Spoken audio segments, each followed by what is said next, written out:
A while ago, I posted a video on these AC duct covers by Elimidraft that are insulated and magnetic and just stick to the covers or the ducts via magnets.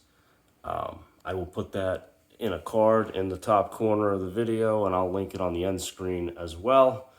But then since then, I've gotten a couple of questions about what I've done with the return, with a specific request today to see what it is that I did. So I just figured instead of answering in text, it'd be easier to just open this up and show you what I did. So I used a piece of foam insulation right here, 1 inch thick R5 insulation.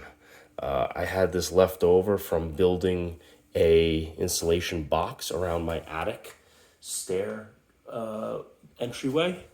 So I cut this up to fit 24 by 24. It's 1 inch thick. 1 inch isn't quite thick enough. So what was happening was when I put this up and I closed the grill, there was a tiny bit of sag.